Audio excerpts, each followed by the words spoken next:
영상을 보기 전에 구독과 좋아요 꼭 눌러주세요. 한밤중 고층 아파트가 내려다 보이는 곳에 한 남성이 서 있습니다.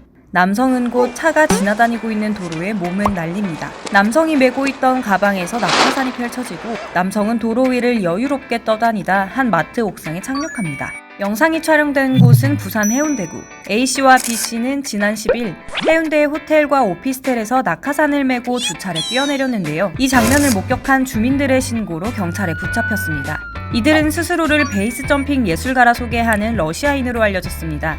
베이스 점핑은 도심의 건물 옥상이나 철탑, 절벽 등에서 뛰어내리는 익스트림 스포츠의 일종인데요. 이들은 한국에서 베이스 점핑이 불법인지 몰랐다고 주장하고 있습니다. 실제로 러시아에서는 관련 대회도 열리는 걸로 알려졌는데요. 스포츠를 즐겼을 뿐이라는 이들을 처벌할 수 있을까요? 경찰은 A씨와 B씨를 주거침입 혐의로 입건했습니다. 베이스 점핑을 위해 이들이 무단으로 남의 집 옥상에 침입했다는 건데요. 형법상 주거침입은 사람의 주거나 관리하는 건조물 등에 침입한 경우 성립합니다. 다른 사람이 점유하고 있는 방실에 들어가는 것도 주거침입에 해당합니다. 하지만 이들이 들어간 옥상은 일반인도 출입할 수 있도록 개방돼 있었는데요. 이런 경우도 주거침입이 될까요? 판례에 따르면 사람이 관리하는 건조물에 그 관리자의 의사에 반해 들어가는 경우 주거침입이 인정됩니다. 호텔 등 고층 건물의 옥상은 주로 비상대피 등을 위해 개방해 놓습니다. 관리자가 낙하산을 타고 뛰어내릴 것을 예상하고 문을 열어두긴 어렵죠. 특히 이들은 사거리가 있는 도심 항복판으로 뛰어내렸습니다. 자칫하다간 교통사고가 벌어지며 시민이 다칠 수도 있는 위험한 행동인데요. 경찰은 이들이 건물에 침입한 건 시민에게 위해를 가할 수 있는 행동으로 관리자 의사에 반하는 건조물 침입이라고 봤습니다.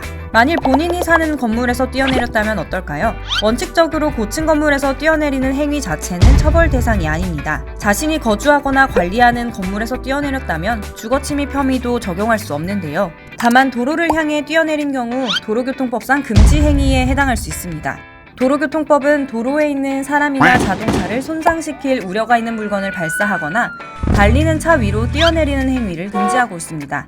낙하산 낙하가 아니라 반대로 맨몸으로 건물을 오르는 건 어떨까요? 지난해 스파이더맨으로 불리는 세계 최고 암벽 등반가 알렉 로베르가 안전장치 없이 롯데월드타워 외벽을 오르다 체포됐는데요. 당시 로베르는 일행들이 건물 보안팀의 시선을 분산시키는 사이 몰래 외벽을 오르기 시작했습니다. 경찰은 로베르와 일행을 업무방해 혐의로 입건했는데요.